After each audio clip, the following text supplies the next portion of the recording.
Aqui está o final que você escolheu. Uma verdade devastadora. Não esqueça que nosso canal é interativo. Você escolhe como as histórias terminam. Prepare o seu coração para uma revelação sobre amor e perda que vai te marcar para sempre. Paula subiu os degraus rangentes da escadaria de madeira, cada passo ecoando no silêncio pesado da sua casa. Seu coração batia descompassado enquanto seguia o som de uma melodia suave e que parecia flutuar pelo ar. Era uma mistura de ninar cantada com voz feminina, doce, mas impregnada de uma melancolia que fazia a sua pele arrepiar. O corredor do segundo andar se estendia diante dela como um túnel sombrio. Cortinas de veludo escuro bloqueavam completamente qualquer vestígio de luz natural que pudesse penetrar pelas janelas. Isso criava uma atmosfera sufocante, de penumbra eterna. Apenas algumas velas derretendo lentamente em castiçais antigos ofereciam uma iluminação fraca e trêmula que dançava nas paredes como fantasmas. O som hipnótico da canção de ninar vinha de um quarto no final do corredor, onde uma porta de madeira escura permanecia entreaberta, revelando apenas uma fresta de luz dourada que escapava do interior. Paula hesitou por um momento, sentindo um peso no peito, antes de se aproximar silenciosamente. Espiando através da fresta estreita, ela sentiu seu coração se despedaçar ao presenciar a cena que se desenrolava no quarto. Sentada numa cadeira de balanço antiga, uma mulher de meia idade balançava suavemente para frente e para trás. Seus cabelos, que um dia devem ter sido dourados como trigo maduro, agora pendiam em mechas prateadas ao redor de um rosto que ainda guardava traços de uma beleza marcante, apesar da palidez extrema que lhe conferia um aspecto quase fantasmagórico.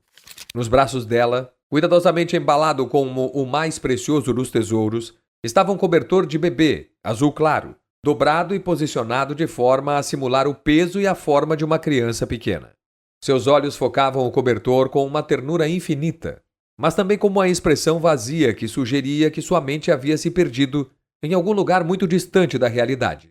Era Sílvia, a esposa de Sérgio, tecnicamente viva, mas não verdadeiramente vivendo. Paula empurrou cuidadosamente a porta e entrou no quarto com passos silenciosos. A mulher ergueu os olhos lentamente, mas seu olhar parecia atravessar Paula como se ela fosse transparente. Seus lábios continuaram se movendo na melodia da canção de ninar, como se a música fosse a única coisa que mantinha o seu mundo interno funcionando.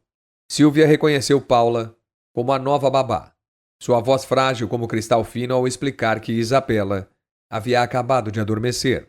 Descreveu a filha como um bebê tranquilo e perfeito, alertando para que tivessem cuidado para não a acordar. Um devaneio jamais visto.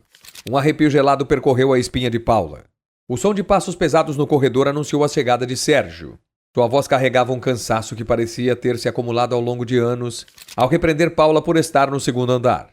Foi então que ela o confrontou. Qual era a verdade? Isabela havia realmente morrido? Sérgio se aproximou lentamente, seus passos cautelosos como os de alguém que aprendeu a se mover pela casa sem fazer ruído. Seus olhos permaneceram fixos na esposa, que continuava embalando o cobertor vazio com movimentos repetitivos e hipnóticos. Ele revelou a verdade devastadora. Isabela havia nascido morta devido a complicações durante o parto. Como médico, havia feito tudo o que podia, mas não foi o suficiente. Sílvia quase morreu também. Ele conseguiu salvá-la fisicamente, mas quando ela despertou da cirurgia e soube sobre a filha, algo simplesmente se desconectou da realidade. Sílvia havia se recusado a aceitar o que acontecera. Insistia que Isabela estava apenas dormindo, que estava bem, acusando Sérgio de mentir, por estar com inveja da ligação especial entre mãe e filha. Paula olhou ao redor do quarto pela primeira vez, com atenção, e os detalhes fizeram seu estômago se contrair.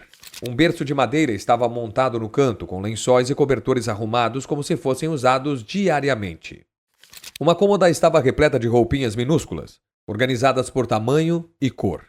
Brinquedos de bebê estavam espalhados pelo chão de forma aparentemente aleatória. Na mesa de cabeceira havia mamadeiras com leite que exalavam odor azedo, evidentemente trocadas em uma rotina que não fazia sentido para mais ninguém além de Sílvia. Sérgio explicou que os especialistas haviam definido aquilo como um mecanismo de defesa psicológica. Acreditavam que, eventualmente, com o tempo e terapia, ela aceitaria a realidade e começaria o processo de luto. Mas se passaram anos, e ela apenas afundara na fantasia. Sílvia começou a fazer sons de bebê para o cobertor. Sua voz aguda, como se estivesse conversando, murmurava palavras doces, chamando Isabela de esperta. Paula compreendeu então que as pinturas de Isabela no andar de baixo haviam sido feitas por Sílvia, confirmação dada por Sérgio ao sinalizar com a cabeça, e uma expressão de profunda tristeza. Ela pintava a filha como imaginava que estaria se estivesse sobrevivido, sempre na mesma idade, sempre perfeita e sorridente. Paula questionou por que não haviam procurado internação. Sérgio admitiu ter tentado várias vezes, mas qualquer menção de separar Sílvia de Isabela a fazia entrar em pânico total.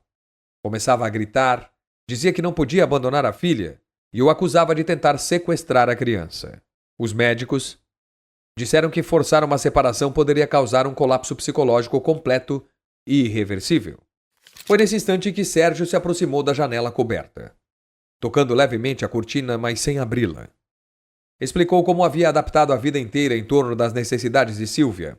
Contratava cuidadores que aceitassem fazer parte da fantasia, como babás, fingindo que Isabela ainda estava viva. Havia deixado sua carreira médica para cuidar dela em tempo integral. Sentiu lágrimas quentes escorrendo por seu rosto ao compreender a magnitude da tragédia que se desenrolava diante dela. Sérgio havia se tornado um prisioneiro voluntário do luto distorcido da sua esposa, sacrificando a sua própria vida, carreira e sanidade para manter funcionando o mundo frágil e artificial que Sílvia havia construído.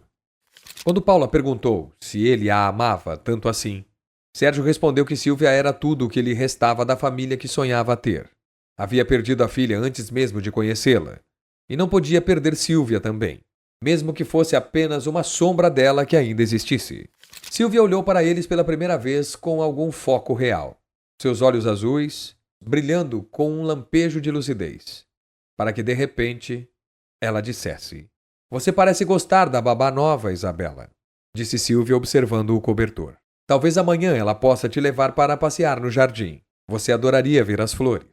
Naquela noite, Paula se viu diante da decisão mais complexa de sua vida. Havia se apaixonado por Sérgio, mas agora compreendia que ele nunca seria verdadeiramente livre enquanto Sílvia precisasse dele.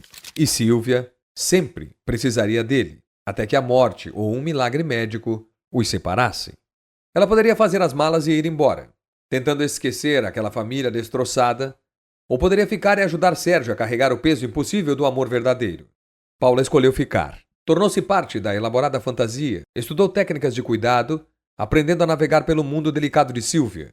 Muito lentamente, com paciência, começou a trabalhar com a mulher, plantando sementes microscópicas de realidade em conversas cuidadosas, esperando que talvez, um dia, Sílvia pudesse encontrar uma forma de dizer adeus à filha que nunca conheceu.